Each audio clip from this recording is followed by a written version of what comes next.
gracious good day to one and all once again.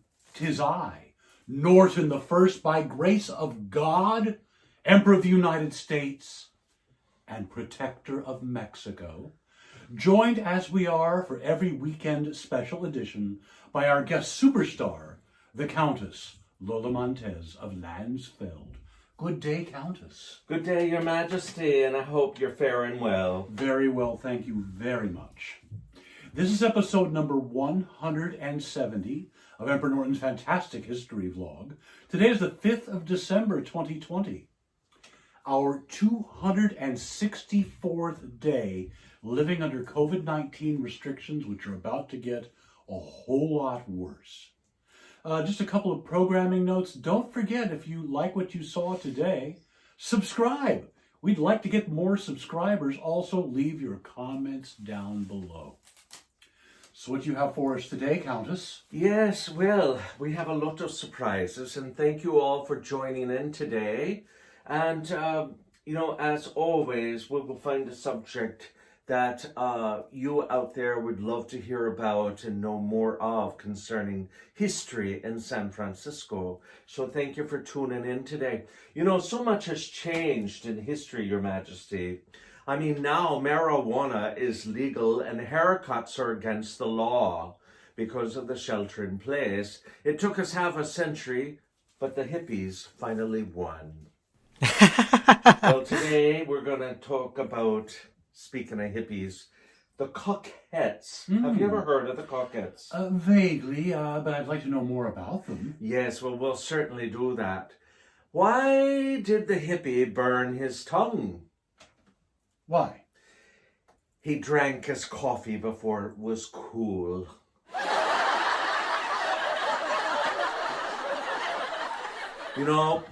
A bunch of hippies just overthrew the government. They smoked weed and read a poem. It was called a haiku.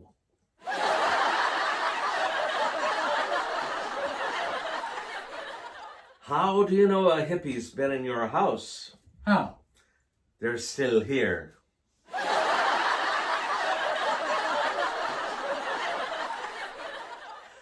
What do you call a clever, socially awkward, bisexual hippie with fancy neckwear who streams Star Trek?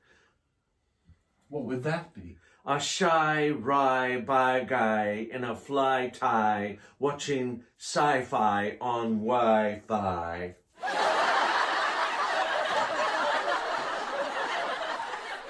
Did you hear about the hippie that became a CPA?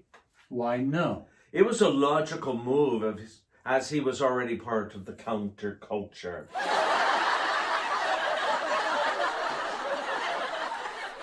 Did you hear that doctors in New York have come up with a cocktail of drugs to treat the symptoms of with the patients that have the coronavirus? Why, no. They're calling it the Manhattan. Shall we move on? Yes, we should. Well, now, in 1967, and I will consult my notes here, there was an anti-war protest in March at the Pentagon. Bernie Boston took a now famous picture called Flower Power. And the picture depicts a young man answering the brandishing gun barrels of armed soldiers with gentle flowers. The enduring image of the brave, peace-loving teenager placing flowers into the soldiers' gun barrels was a runner-up for that year's Pulitzer Prize. Over time, this iconic moment made Flower Power the most powerful anti-war catchphrase of the 1960s. What a lot of people don't know is that young man that is in the photo was George Harris III. And he was on his way to San Francisco, where he would experience the profound transformation and spiritual rebirth to become Hibiscus. 2 years later, he, along with a group of gender-bending, glittered and flamboyant hippies, would become the San Francisco Cockettes. Now, the Cockettes, I will tell you, George Edgar Lee Harris III, known as Hibiscus, in the fall of 1969, brought together a group of hippie artists that would become known as the Cockettes of San Francisco. And the Cockettes were an avant-garde, psychedelic hippie theater group living in a commune called Cauliflower in San Francisco's Haight-Ashbury neighborhood.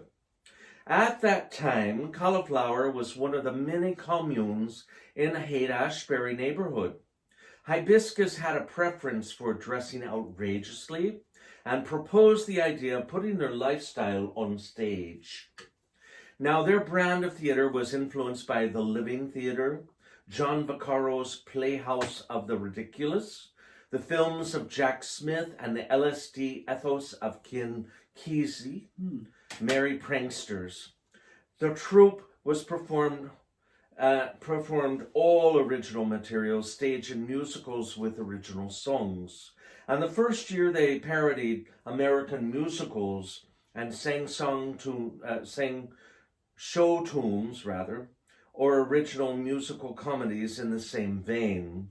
They gained an underground cult following that led to mainstream exposure. And in 2002, the S. Weissman and Bill Weber film came out.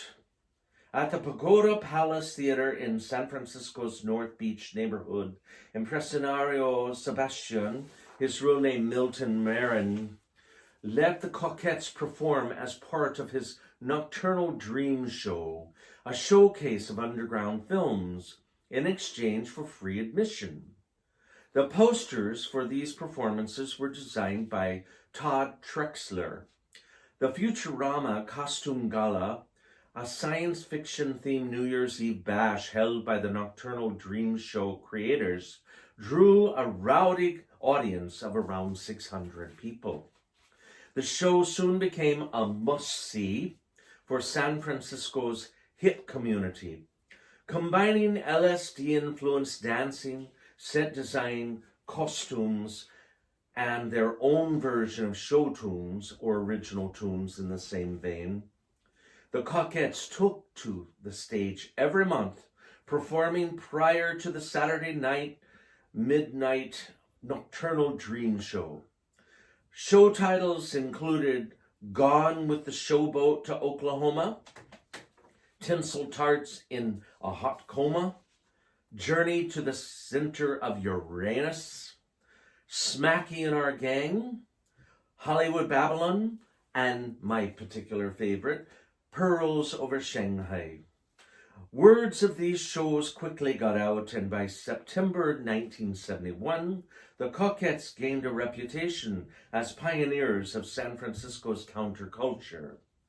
After local press coverage and sightings of celebrities like fashion designer and socialite Gloria Vanderbilt and author Truman Capote, the Cockettes gained attention from cultural and lifestyle publications such as Rolling Stone magazine, Esquire, and general magazines such as Look and Life. In 1971, the Cockettes released the short film Trisha's Wedding, lampooning the wedding ceremony of Richard Nixon's daughter, Trisha Nixon. Nixon's chief of staff, H.R. Holderman, arranged a secret screening of the film for the White House staffers. My. Oh dear. I must say, if you haven't seen Trisha's Wedding, the original version, well, leaves you wanting more. Must say. The Cockettes pioneered an electric style of dress and costume that has not been seen before, and they drew inspiration from various sources such as silent films, Hollywood of the 1930s and 1940s, Broadway musicals, and the art forms of surrealism and cubism, using clothes and accessories from past eras found at flea markets and thrift stores. They incorporated these various elements into look what was unique and timeless, exploring their own personal fantasies by the use of an assemblage method, creating outfits that are now considered iconic within the wearable art movement. The Cockettes' costumes were completed with the signature makeup artistry, most famously with men having glitter in their beards and exaggerated eye makeup. Gender-bending dress was explored by all of the Cockettes. And on the stage, their performances were initially ad hoc, unscripted, and improvised. Thank you. Preferring an experimental and experiential approach to theater, whereas the outcome was unknown, reaching for a sense of magic as a result. By their second year of performing on a monthly basis, scripts began to emerge, loosely based on certain themes within characters based on personas of the individual players, including original songs and music. Their magnum opus was 3-act plays Pearls Over Shanghai, with stories and lyrics by Link Martin and music by Scrumley Colwyn. During their first year, the Cockettes were not paid for performances, although tickets to the shows sold for $2, the proceeds going to the theater owner. During the first year, the Cockettes sneaked many audience members into the theater free through the back door. The reason for the lack of interest in payment was the group, having come out of Haight-Ashbury hippie community, was not then focused on money. Philosophies of the times among many of the countercultural ideals held by many of that generation was that money was buying into capitalism, selling out. Basics to live should be free to the people. For example, food, not bombs. The diggers in the Haight-Ashbury neighborhood had, for example, the free store for clothing at Carl and Cole Streets. There were many anti-money protests at that time as well. When the Cockettes, when their audiences began to include celebrities such as Truman Capote and members of the European royal houses, the group insisted on payment. Even so, the amounts eventually paid were minimal. Some members in the Cockettes were philosophically split as a result. Once Hibiscus had left the group, some of the members saw the departure as an opportunity to capitalize on the media attention from articles in Rolling Stone magazine and Maureen Orth's pieces in the Village Voice, as well as Rex Reed's nationally syndicated column. Whereas Hibiscus was dedicated to anarchy and breaking down boundaries, others in the group saw the potential of the efforts, and they even hired a theater director. Hibiscus was explicitly political and committed to free performances as a part of the hippie ethos. At the same time, Sylvester was being noted as a standout act for his singing. He was getting funded from Greg Goebel, the son of George Goebel, and had started to grow into an accomplished singer, even hiring the Pointer Sisters as his backup singers. With Hibiscus, the de facto leader of the group, now gone, had plans for a New York show that could catapult the group. Even greater fame were set into motion and tried to double bill of the Cockettes and Sylvester's new band. Although rock promoter Bill Graham passed on the opportunity for a New York show, he did connect the group with Harry Zerler, a wealthy talent scout for Columbia Records, and booked Sylvester as the opening act. Now, news of the 47 Cockettes boarding the flight was covered by local television, and the group took over the plane in full drag. That must have been quite an experience. Indeed. Once in New York, they were housed in a dingy hotel where heroin was easily scored, but spent most of their time as celebrated guests at dozens of parties where they could eat and drink for free. running a tab at a local diner and getting free taxicab rides. But Sylvester knew the Cockettes were not going to do well, but he was determined to make his debut as a rock star and practice with his band every day. The Cockettes were still transitioning from being a happening to actually doing structured performances. The group had 1 week to prepare, but they had few resources and little energy after all the partying. They were, however, the talk of the town, and their show was the hot ticket. In November 1971, the Cockettes, who had not left to become the Angels of Light, were booked for performances at the Anderson Theater in New York City. The venue had no sound or lighting system and needed a curtain.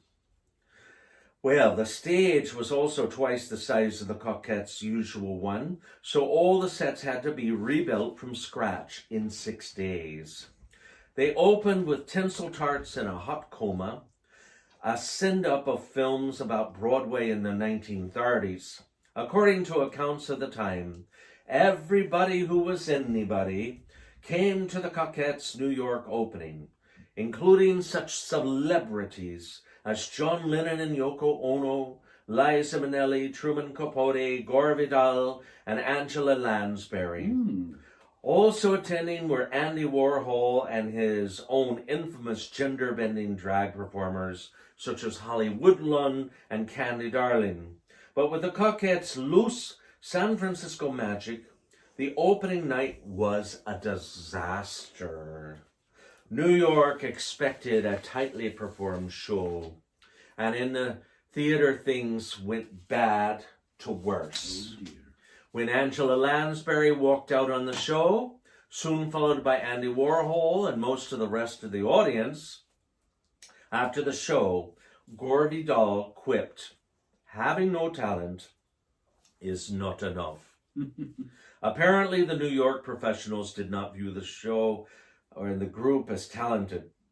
What seemed so fabulous in San Francisco did not translate well in New York City. Also, the group did not have enough time to rehearse, so their performances in New York were not their best. Of course, no one told New Yorkers that the Cockettes were rather anti-rehearsal. For the Cockettes, the idea was to have a blast on stage with the true spirit of Hollywood. For San Francisco, the Cockettes in the late 1960s were beautiful, funny, liberating, psychedelic messengers from the gods. For the most New Yorkers, it was, "You've got to be kidding." And the celebrities the Cockettes had so wanted to impress were not impressed at all. Later, the Cockettes tried to explain their New York failure by commenting, "The New York audiences did not understand us." Although it appeared perhaps New York had understood them. After a week, a disastrous tinsel tarts playing to empty houses, they performed their original musical Pearls Over Shanghai for the remaining 2 weeks of their contract, and a Village Voice gave it a rave. But it was too little, too late. Sylvester and his band was the lone exception, but he disassociated himself after several nights on advice from business friends. After the New York run at the Anderson Theater, the Cockettes returned to San Francisco and performed Les Étoiles du Minuet, the final version of Pearls Over Shanghai, Journey to the Center of Uranus, and their final show, Hot Greeks. Devine, star of films by noted filmmaker John Waters, joined the group in Journey to the Center of Uranus, thus making her San Francisco debut. In that show, Devine performed the Cockettes' song, "A Crab on Your Anus Means You're Loved," while dressed as a big red lobster. After the group disbanded in the spring of 1972, various Cockettes continued to perform, often as solo performers. John Ruthermel, who was often cast as the lead role, due to his excellent singing voice and knowledge of 1920s, 1930s music, had a successful cabaret career in San Francisco. But more often as a group, although no longer billed as the Cockettes, in the fall of 1972, Fayette Hauser, Tomata du Plenty, Link Martin, John Flowers, and Sweet Pam moved to New York City to perform underground theater. They lived on the Bowery and performed at Cafe Chino, the Bowery Lane Theater, in the Palm Casino Review, Club 82, and CBGB's, and other groups such as the Ramones and Blondie. Later, a few Cockettes performed the group Paula Pucker and the Pioneers. In 1975, Tomata du Plenty and Fayette Hauser moved to Los Angeles and continued to perform in small theater venues like the Anti-Club and Al's Bar. In 1970, Tomata du Plenty, inspired by early Cockette shows, went on to create a spin-off group in Seattle, Washington, called The Whiz Kids.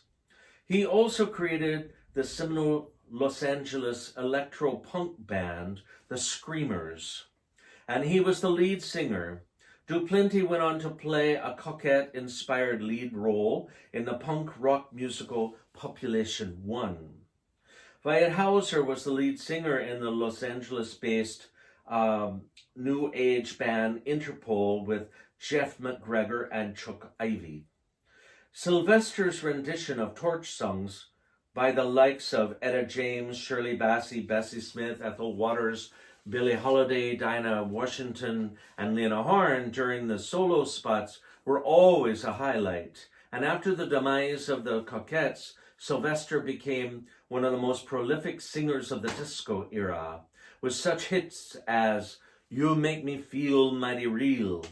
Other core members of the Cockettes were Link, a.k.a. Link Martin, a.k.a. Luther Cup, and Gary Cherry, Rumi Misabu, John Rothermel, Tahara, whose parents had been rodeo clowns, by the way, Goldie Glitters, Johnny Cockette, Sweet Pam, a.k.a. Pam Tint, Martin Warman, Scrumley Caldwell, who wrote tunes to Link Martin's lyrics, Fayette Hauser, Daniel Ware, Dusty Dawn, Lyndon, Brent Jensen, Pristine Condition, a.k.a. Keith Blankton, Reggie, a.k.a. Anton Dunigan, Miss Harlow, who had been an original Plastercaster, that's a whole other story there, and Crema Ritz,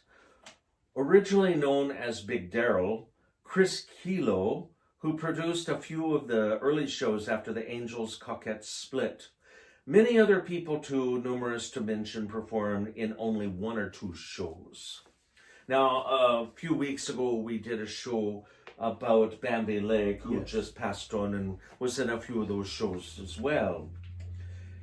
In its history, numerous performers, including groups, have spun off from the Cockettes, including, among others, as I mentioned, the Seattle Z Whiz Kids, including actors Tomata du Plenty and Screaming Orchids. The first Whiz Kids show was a musical based on the life of Ima Sumac. Yes, you love Ima Sumac, yes. Mm-hmm. The San Francisco Angels of Light, the New York Angels of Light, and the Assorted Nuts. Many Cockettes also continue to perform in the theater world today. In 2009, revival of Pearls Over Shanghai, the libretto was originally written by Link Martin in San Francisco, included the participation of Rumi Misabu and piano accompaniment by composer Scrumley Colburn, with Tahara as one of the costume collaborators. On December 3rd, 2009, several members of the Cockettes, Fayette Hauser, Scrumley Caldwell, Rumi Misabu, Sweet Pam, Tahara came together at San Francisco MoMA for a rare screening of the films Trisha's Wedding, Palace, and Elevator Girls in Bondage, followed by discussions and memorable Cockette moments. There was an after-party at Café du Nord on Market Street near Noe Street, at which the Cockette-inspired New York drag troupe, the Dixie Chicks, performed. The Cockettes were subject of 2002, the documentary The Cockettes, directed by Bill Weber, and David Weissman. The film debuted at the 2002 Sundance Film Festival, and it went on to a limited theatrical release and to play the film festival circuit. At the premiere at San Francisco's Castro Theater, many of the surviving Cockettes attended in gender-fucked drag. The Cockettes received the Los Angeles Film Critics Award as Best Non-Fiction Film of 2002 and the Glitter Award for the Best Documentary of 2003. In early 1971, a few members of the original group broke away from the Cockettes and formed their own theater group, the Angels of Light. Now, the Angels became known and highly creative San Francisco theater group during the 1970s. Angels' performances were free, with no admission charge. The Angels' lifestyle included communal living in an old 3-story Victorian house in San Francisco on the north side of Haight Street, just west of Divisadero Street. Within the Angels' commune house, meetings were held every morning, and all personal money was pooled into a communal treasury. Meals were bought and eaten communally, and a form of complex marriage where each member was married to another member evolved. All sexual preferences were included. Now, during the early 1970s, Martin Wong involved himself with the Angels of Light by designing sets and painting scenery for their performances.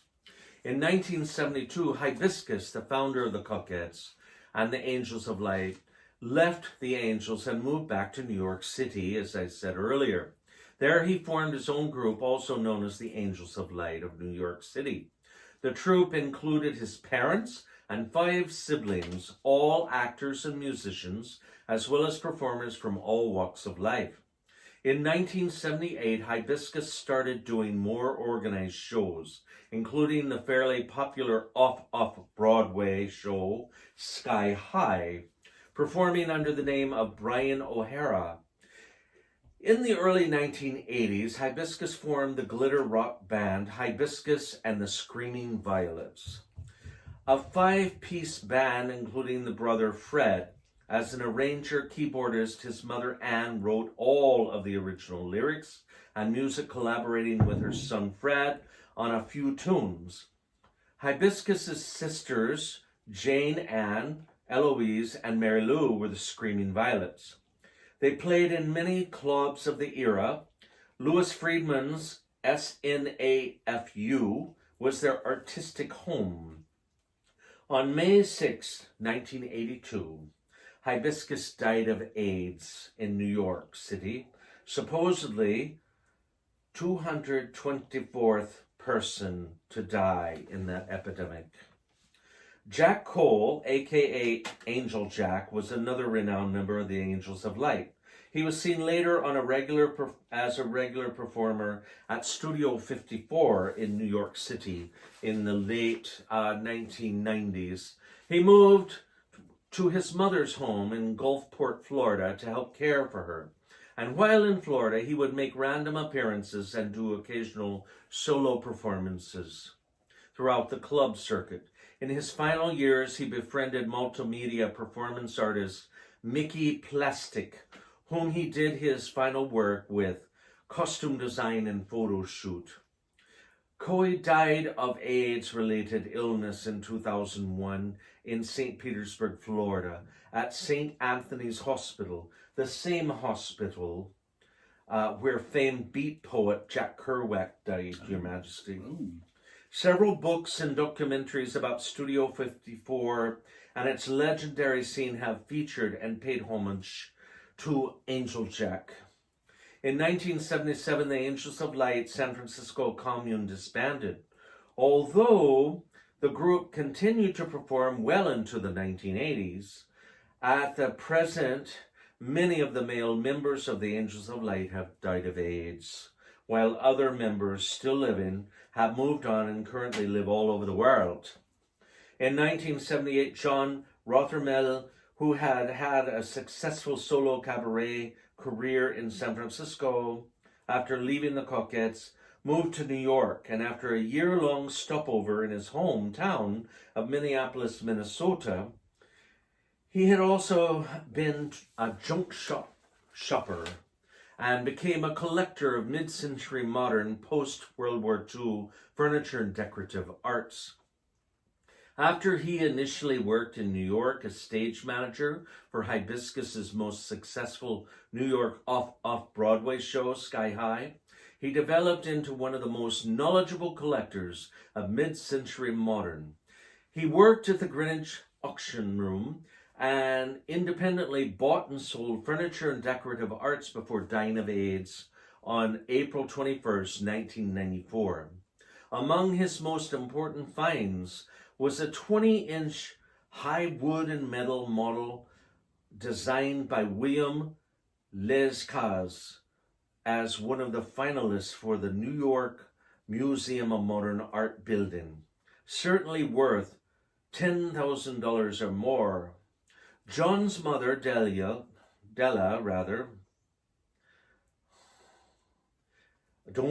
she donated it to MoMA after John died. Another interesting member was Frank Burquin, using the name Inez Paloma. Frank was John Rothermel's roommate on Market Street, and Frank was deeply into 1920s history and was friends with a bunch of Palo Alto record collectors centered around Ed Leonti, right? Is that how you pronounce it? Leonti, yes. Leonti, who is director of Stanford University Music Archives. Frank was working at the post office but developed an ulcer and left on disability. He was featured in a number of Hibiscus's shows where he sang Happy-Go-Lucky You and Broken-Hearted Me, a tune from 1932. Apparently, he later moved from San Francisco to Petaluma, California, and was driving a cab and died in the late 1980s. The Cockettes have inspired so many, and there is a Brazilian drag troupe, These Cockettes, which are subject of a 2009 documentary film, These Cockettes. For further reading, I would suggest, I have a few things. We have The Fabulous Sylvester by Joshua Gamson, and the 50th anniversary 1969-1972 The Cockettes Acid, Drag, and Sexual Anarchy by Fayette Hauser. This is a beautiful new book that just came out. It's quite that's gorgeous. heavy, lots of pictures, eh? And also, there is a book in 2004 by Pam Tent, Midnight at the Palace. And this is the book here. My life as a fabulous coquette, she wrote. And all these books have lovely pictures and pieces of history going back to that time in San Francisco that was so magical and so psychedelic. And I'm so glad that we got to see many of the revival shows by the Reformed Cockettes at the Hypnodrome. Those were delightful. They were a lot of fun indeed. And you know, may they go on. I mean, many of the folks are still around today and we're in contact with them. So I hope you're watching. And I hope I didn't leave anyone else out, because as we mentioned, there were so many people that came in as part of the Cockettes and would be in just one or two shows, and people taking pictures and all that sort of thing over the years. But they were a lovely part of San Francisco history. And I think maybe perhaps we should have some entertainment now. I think so. Who do we have today? Well, we have a new gal coming to us, Gingivitis. And this spicy redhead is always spitting out facts while she spits out blood. Don't let her lack of poor hygiene fool you. Critics have said her talented oral charms leave deep and puffy pockets, with all her swollen-hearted fans internationally by her memorable performances. We're going to call her up now, and she'll be coming to us to sing from her home at the Horny Bull Bareback Bar in Kylene, Texas, Gingivitis. Ooh. And she's going to be singing to us, what's that lovely song? One for the Road. Yes, one for my baby and one for the road. So, higgity piggity bumblebee, come and sing Gingivitis for me. Gingivitis.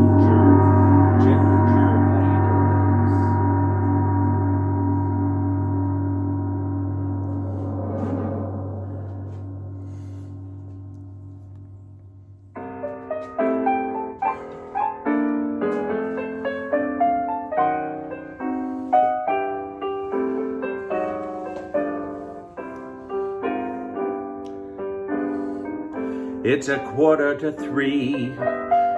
There's no one in the place except you and me. So set 'em up, Joe.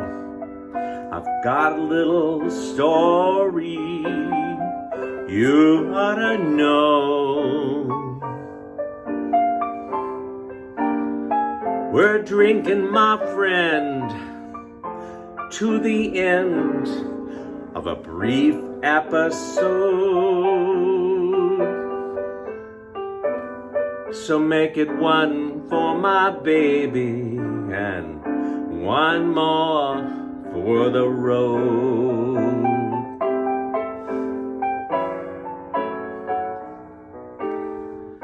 I've got the routine. Drop another nickel in the machine.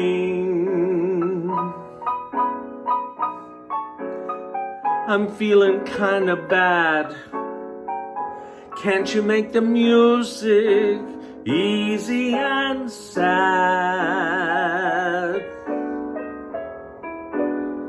I could tell you a lot, but it's not in the gentleman's code. So make it one for my baby and one more for the road.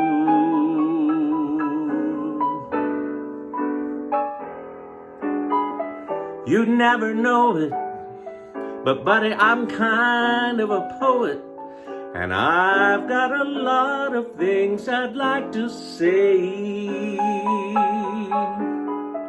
And if I'm gloomy, well, just listen to me till all it's talked away. Well, that's how it goes. And Joe, I know you're getting anxious to close. So thanks for the cheer, and I hope you didn't mind my bend in your ear. But this torch that I found, it's gonna drown, it's gonna explode. So make it one for my baby and one more for the road.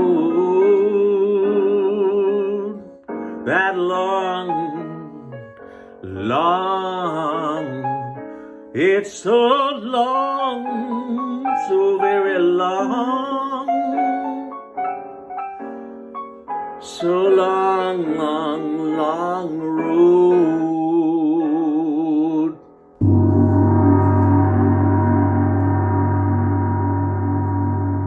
Well, we're back. fun. Oh, she was delightful. Gingivitis, Mm-hmm. indeed. Well, we'll have to have her back again. Absolutely. Well, that just about wraps it up for today's edition. Don't forget, leave your comments and subscribe below so you get notification when our new shows come out. Also, if you would like to leave a tip, here's the information for that. And we greatly appreciate all of our generous donors. Thank you all so much. Also, if you'd like more information about San Francisco history in general, or the tours that we used to do and will hopefully do again someday, click on this link right here and you'll learn more about San Francisco than you'd ever want to know. So until we see you again, stay safe. And we're back under shelter in place, so stay inside and therefore stay healthy. If you go outside, take the proper precautions. Wear a mask. You know, we'd probably be back to near normal by now if everybody had just worn masks and socially distanced. Get it together, people. Don't take unproven cures that might kill you. The vaccine's on its way. Be kind to one another. Until we see you again, a gracious good day. Thank you for tuning in. Au revoir.